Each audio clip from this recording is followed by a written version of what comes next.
Hi, my name's Roxanne De Bastion and I'm in bed with Ross from Fatherson. Hello. Hi. So Ross, what keeps you from sleeping at night?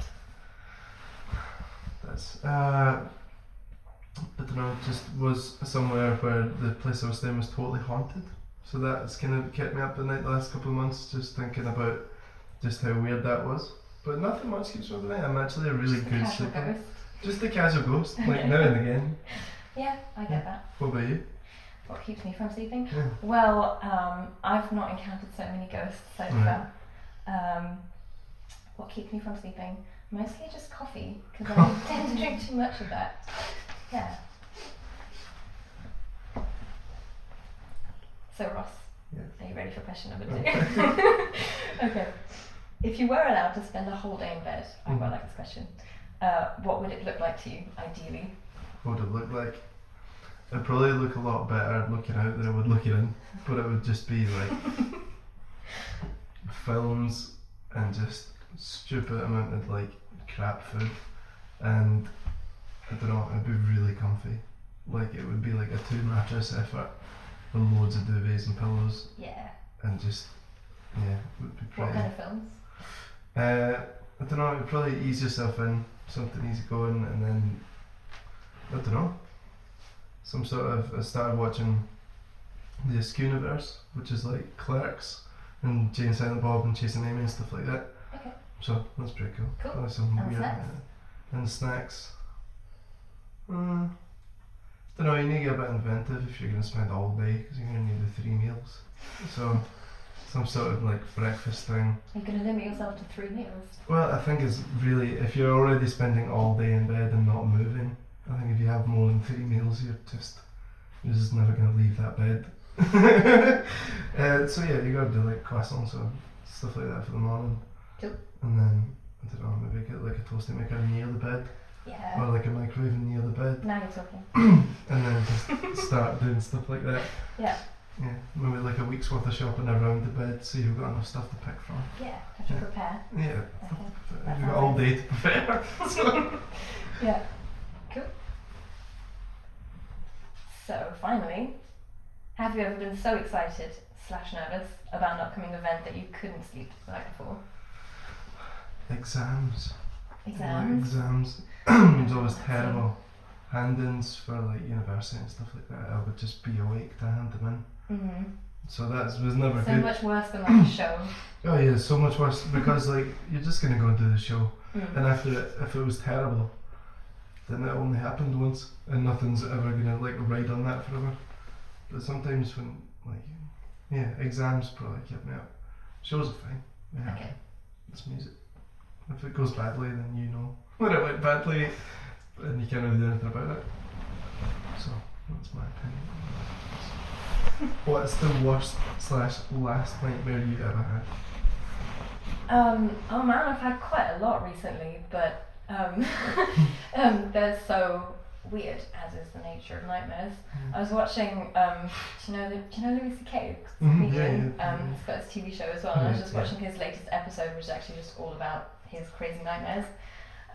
So the latest nightmare that I'm going to share, I guess, was Louis C.K.'s nightmare and not mine. That's how I've gracefully pawned off that question. So yeah, he just had this crazy nightmare about repeating really random things that someone just, the classic someone jumping out at you and just trying to eat you, and then the fear of failure, like the walking towards the stage but never actually quite getting to the stage. I've not had that, but I've actually had like the slippery stage where you're performing and you're like, whoa, shit, stage. That sounds horrible. Yeah. It's pretty scary. I've done it before when you go in and there's no strings on the guitar. Yeah, that sucks. And everyone's like, what are you doing? Like in that Rockstar game, like Guitar Hero, and everyone's like booing you, like I get that in my dream.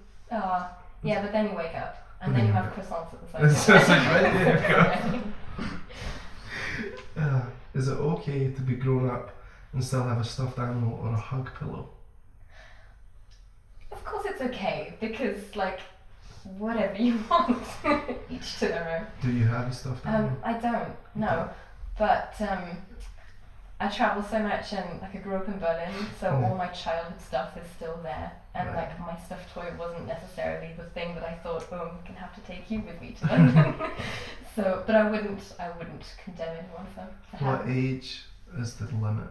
What do you think? Like, I'm just gonna not put an age limit on it because I think if you're 65 and you wanna take Mr. Snuggles to bed with you, then I think there's a sort of crossover though. Like, so like maybe up until like 21, 22. Totally. And then there's a few years where it's not acceptable. Yeah, you can't be like getting your career and all that. Yeah, if you want to share your bed. Yeah, that'd be totally weird if you went back to someone's house and they had like a mountain of stuffed animals and they're in their 30s. Yeah. You'd be like, oh.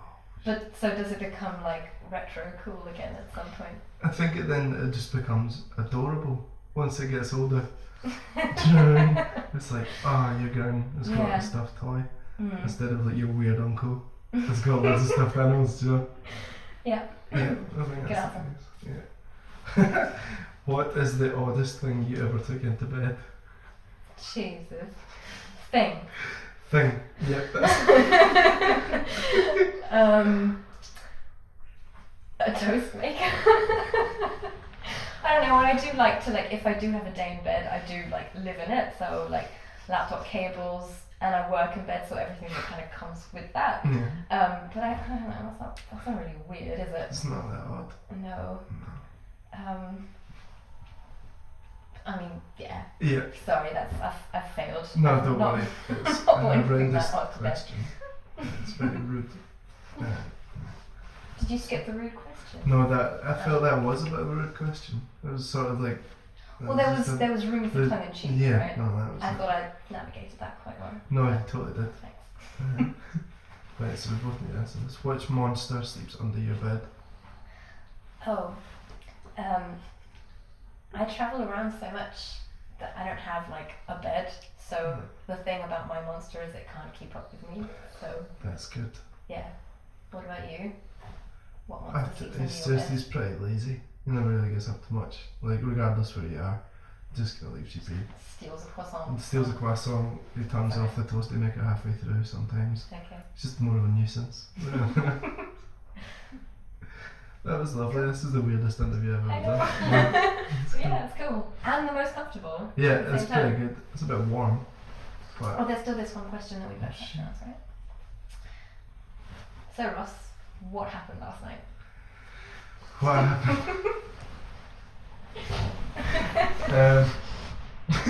What happened for me last night is that we got really drunk in Cologne. What happened to you last night? Not very Scottish of you. I know. It was just like, we had, I was getting, people were slagging me off when we were playing for not drinking whiskey, like during the gig. And I was like, I'm not a stereotype / alcoholic. It just needs to constantly have that going. And then totally went back on myself and went back and got absolutely. You were like, I'll show you. I'll show you, yeah. Oh, me stereotype. Did you have a gig in Cologne? No. Yeah, we were playing in Cologne last night. Not just passing through. Drinking. What about you? I didn't sleep much last night just because I was like frantically preparing the talk I'm holding here, which is something I don't often do. So it felt a bit like exams, you know, trying to finish your homework and like making sure you like learn it all. So yeah, far less rock and roll evening last night. Yeah. Awesome. Thank you. That's Thank good. you. Yeah, that was cool. That's cool.